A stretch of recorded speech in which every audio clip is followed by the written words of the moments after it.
Idan kana son receiving kuɗi daga wani wanda yake ƙasar waje like wanda zai turo maka ko kuma ka yi wani aiki a cikin wani platform kana so ka yi withdraw na kuɗinka, dole sai kana da US account wato dollar account kenan wanda da shi za ka yi amfani in ma turo maka da kuɗinka za a yi ko kuma kana so ka yi withdraw na kuɗinka. And then bayan wannan kuma idan kana son siyan wani kaya a online dole shi ma sai kana da card na US, sai kana da card wanda mutane da yawa like suna son siyan abubuwa wanda ana samun kayayyaki a irin su AliExpress, su Alibaba, irin wayannan site din ana samun kaya a farashi mai sauki wanda abu ne za ka ganshi a nan wajen ya kai 10,000, a can za ka iya samun sa 2,000 ko 3,000. But amma matsalan kawai shine mutane like idan suka gwada katin mu na nan za su ga baya aiki, and then mutane da yawa ba su sanya za a yi su payment su biya kuɗi idan suka siyi wannan kayan a kawo musu kayan su ba. Wasu ma suna tunanin idan suka siyi kaya a irin wayannan wajajen kayan baya zuwa, so normal kayan yana zuwa. And then kuma idan ka ce zaka ta gwadawa da naira card din mu a nan irin su ko mastercard ko wannan ba su aiki, dole sai ka buƙaci kati na US wato kati na dala kenan wanda da shi ne zaka iya biyan wannan kuɗi a kawo maka, wanda idan ka duba za ku ga akwai sauƙi matuƙa, abu ne na ya kai 10,000 a nan amma a can ka same shi bai fi 2,000 ba ko 3,000. Kun ga ratan da yawa, kuma and then za a kawo maka kayanka har yanda kake. Idan a ƙofar gidanku ne ma kake so a kawo maka, za su kawo maka kayanka har yanda kake a baka kayanka kai receiving na kayanka. So insha Allah a wannan bidiyon zan nuna muku yanda za ku buɗe account na US wanda za ka iya amfani da wannan account ɗin wajen receiving kuɗi, like kamar yanzu ka yi aiki ma wani ko kana aiki da irin su Upwork ko kana kai freelancer ne ko kuma kana son siyan product a irin su AliExpress da sauran irin wayannan site din. So a wannan bidiyon insha Allah zan nuna muku yanda za ka buɗe wani US account mai suna Gitfe wanda da shi zaka iya duka wayannan abubuwan da na lissafo muku har da wanda ma ban lissafo muku ba. So kai tsaye dai ba tare da na cika ku da surutu ba, bari mu shiga cikin bidiyon in nuna muku step by step yanda za ku buɗe account a cikin wannan app ɗin da kuma yanda za ku yi proceeding, yanda za ku yi komai da komai. Amma kafin mu fara bidiyon, idan wannan shine zuwanka na farko na channel ɗin, kar ka manta da subscribe ma channel ɗin nan, kai like ma wannan bidiyon, sannan kai share ɗinsa, ne kar ku manta da join na Telegram community ɗin mu da kuma WhatsApp group ɗin mu, zan muku dropping link ɗin su a description na wannan bidiyon. So kai tsaye zaka zo cikin Play Store na ko App Store, zan muku dropping link na application ɗin a description na wannan bidiyon. So zaka zo kai install nashi, so after ka install nashi zaka yi clicking akai, so za ku gani create a USD and GBP and Euro account to send and receive payment. So kun gane abin da nake faɗa muku, gashi nan convert between currencies at the best rate. So wannan shi advantage ɗinsa, like yanzu normally idan ka tura kuɗi a wasu wallet ɗin, so abin da that is why ma na muku bidiyo akan wannan site ɗin. Yanzu for example akwai irin like applications haka wannan online wanda ake buɗe US account, wanda idan kai converting kuɗi za ga sun baka shi a rate ɗin yayi low da yawa. Like yanzu idan a black market dala ta kai 172, idan kai converting ɗinsa a can sai ga suna maka converting ɗin a low rate. Kun gane, za ku ga suna maka bai fi 1.5 ba ko kuma 1.3 ko wani abu. So kun ga almost rage maka wajen naira 300 ko kuma 200. So 300 ko 200 idan ka buga shi kuma dala nawa kake da shi, ai kuɗi ne mai yawa yanzu dai wa ɗan Najeriya. So that is why na muku wannan za ka iya converting ɗin kuɗinka a farashi normal farashin da yake a black market. So yana da kyau gaskiya in dai kana hada-hada irin wannan online, like kana irin freelancing ko kuma kana ayyuka na online, ka mallaki wannan account ɗin. So that is why ma kuka gana muku bidiyo a kansa is good gaskiya.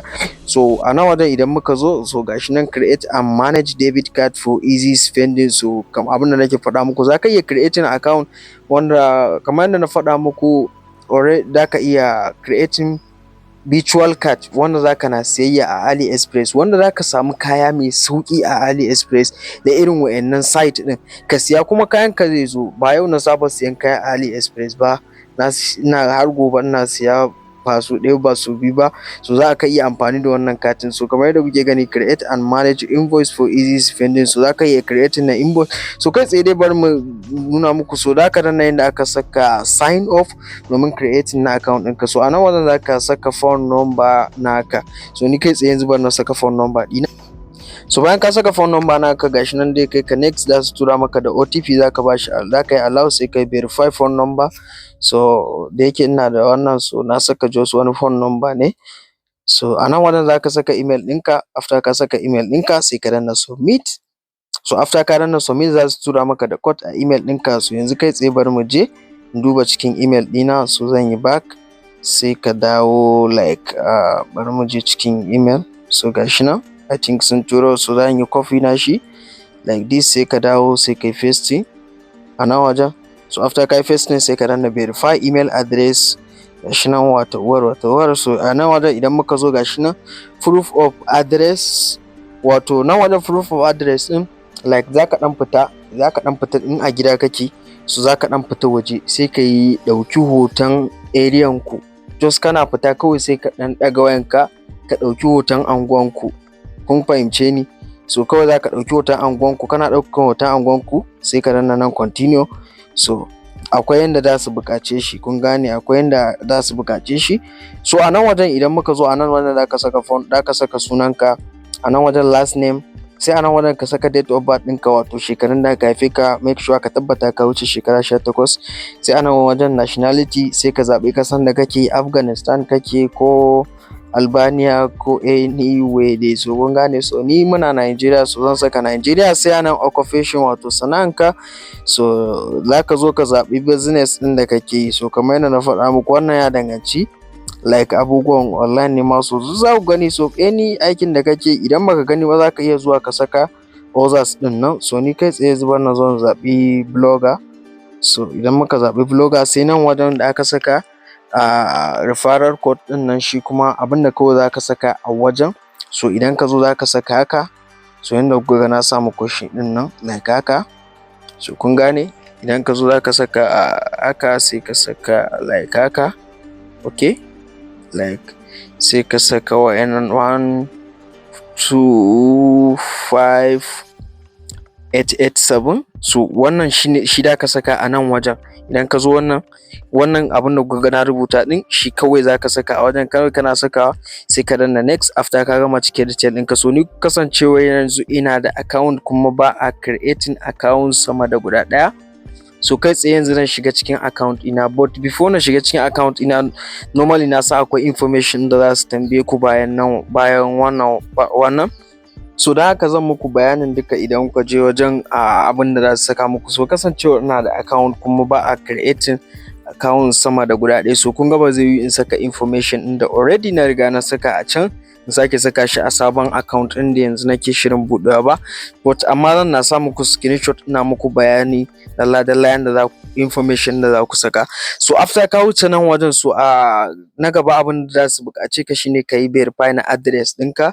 Za ka saka stress ɗinku like anguwa da dai wannan, na san normally za ku gane wa'annan. So duk abin da dai na san ba za maybe dai dan ba ku ya, so dan muku explain nashi insha Allah. So sai a nan wajen kuma za ku ga wannan screenshot ɗin, so shine suka ce upload a valid bank statement and utility bill. So a nan wannan za ka saka wato statement ɗinka na banki, ko kuma ka saka bill na wuta, bill nepa, wanda na sani normally ko banki ka je buɗewa za su buƙaci bill na wuta. So so I think bill dai fi maka akan bank statement ɗin. Idan kuma kana da bank statement ɗinka normally na bankin da kake da shi za ka iya sakawa. So yanzu za mu ka zaɓi bill na wuta ko kuma bank statement, so wanda dai zai fi maka. Idan kuna da bill na wuta wanda nepa suke kawa, za ka iya amfani da shi. Idan kuma kana da bank statement, shi ma za ka iya amfani da shi ka saka. So sai wannan kuma za ku ga identity verification, so shi ma za ka zo sai ka zaɓi wanne kake da shi.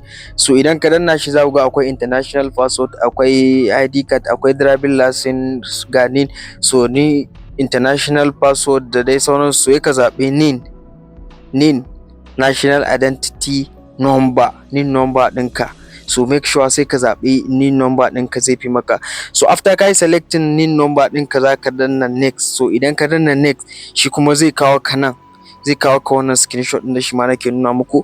Sai ka yi clicking akan na saman nan all countries except USA. So shi za ka yi clicking a kansa. So kana yi clicking a kansa zai wuce maka. So after ya wuce maka zai kawo ka nan inda aka saka verify your identity. So za ka zo ka danna continue. After ka danna continue sai ka saka nin number ɗinka kamar haka. So za ka jera nin number ɗinka kamar yadda na faɗa muku. So kana jera nin number ɗinka za ka danna continue. So kana danna continue za su ɗauki solfi naka. So kun gane za ka ɗan yi short video na solfi. So za su make sure sai ka shirya wa solfi ɗin.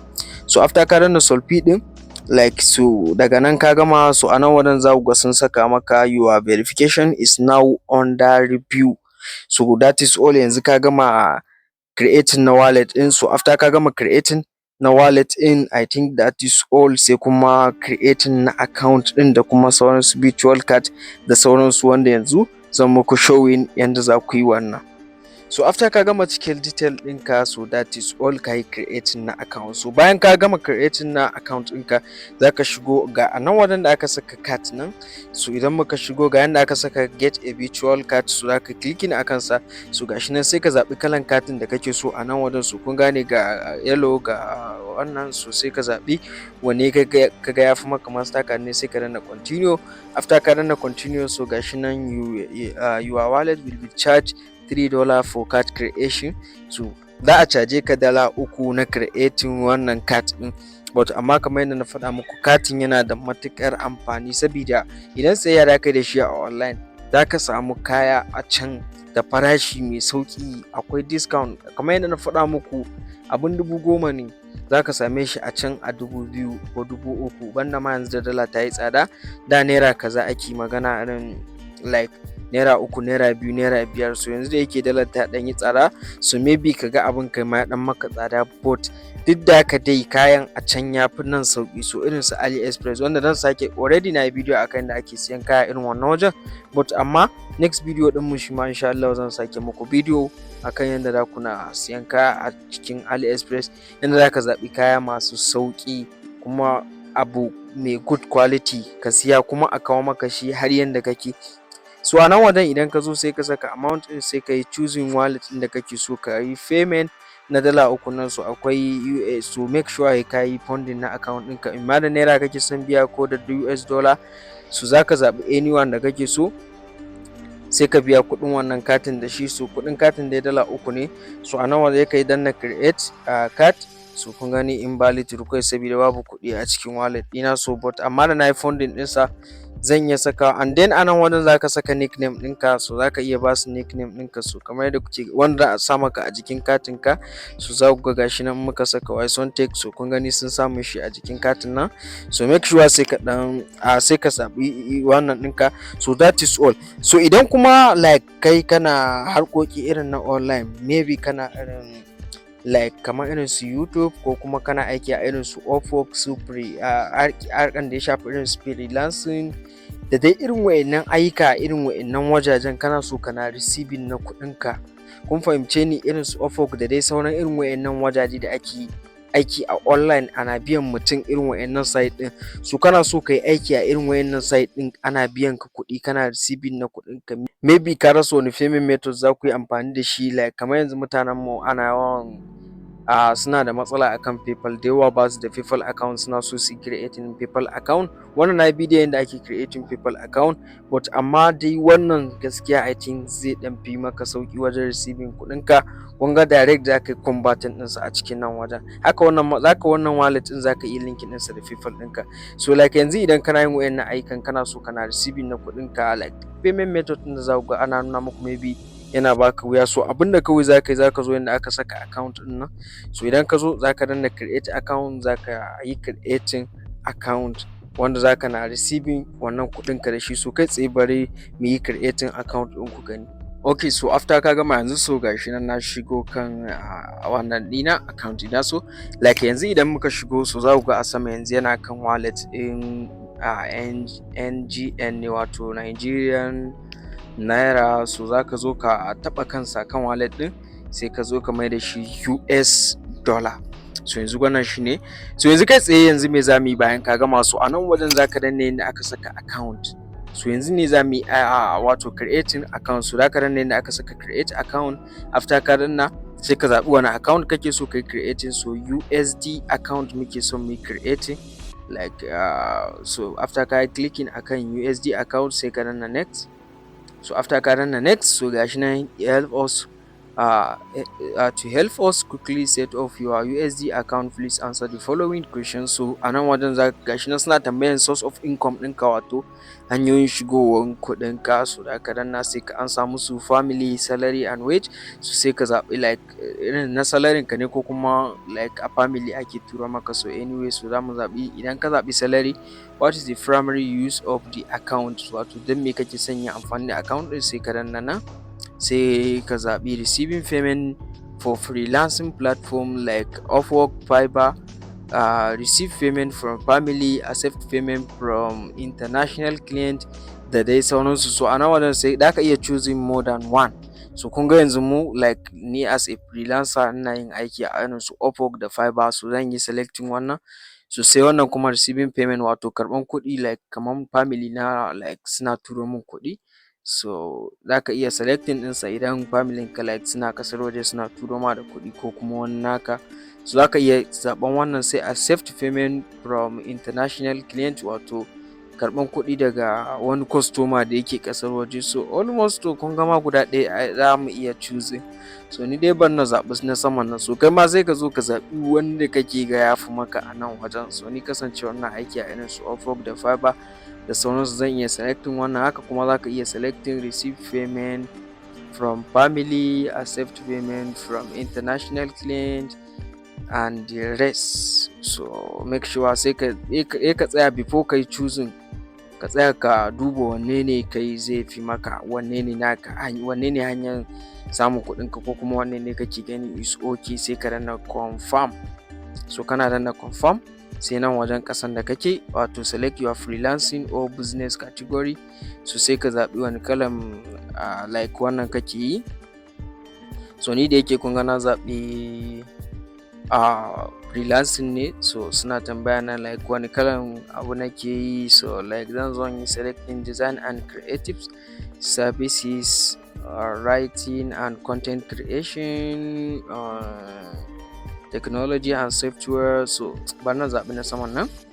So a nan wannan da ka ɗan zo ka yi brief explain akan wannan ɗin da kake yi, da ka ɗan zo ka yi brief explain. So ni kai tsaye ni zan samu su wannan creative, graphic design and editor skill in virtual editing. So sai ka danna next. So after ka danna next, so sai a nan wajen sunanka like a ina kake aiki, a Upwork ne ko Amazon ko Fiverr ko anyway, ko a TikTok ne ko a Seller ko a wane. Su ga dai sunan da yawa nan, ga YouTube ma. So I think za ka iya receiving kuɗi da shi ta hanyar YouTube. Ga AdSense ma a sama na ga AdSense. So anyway za ka iya amfani da kowanne a cikinsu. So kai tsaye idan ka saka freelancing profile or website URL, sai ka je bari shi ma ran nuna muku dai. So kai tsaye bayan ka zo a nan da ka saka, so na make sure nan wajen sai ka tabbata abin da ka saka a nan like aikin da kake yi, ka tabbata ka taɓa like earning a cikinsa ko da so ɗaya ne. So idan ka zo, so a nan wajen da ka saka link na profile ɗinka. So a nan my freelancing profile. So a nan wajen da ka, idan kuma akwai like fejin wani ne kake masa managing, so za ka iya amfani da shi. Like za ka zo gashi nan za su maka tambaya kai ne mai abun ko like na wani ne ko me relationship ɗinku da mai wannan account ɗin. So naka ne ka saka, amma ba naka bane sai ka saka. So a nan wannan za ka zo ka musu uploading na screenshot aka na tabbacin kana earning a ciki. Sai anan za ka zo ka saka musu expected monthly income in USD. So za ka zo ka rubuta shi. After ka gama sai ka danna next, ko kana danna next like this haka. So gashi na yana tafiya like haka. So za mu ɗan jira shi and then sai mu ga wannan ɗin da zai bamu. So guys, idan kun ji daɗin bidiyon nan kar ku manta da subscribe ma channel ɗin nan, ku like ma wannan bidiyon, sa'annan ku share, sa'annan kar ku manta da join the Telegram community ɗin mu da kuma WhatsApp group mu, zan muku da dropping link nasu a description na wannan bidiyon. Bye.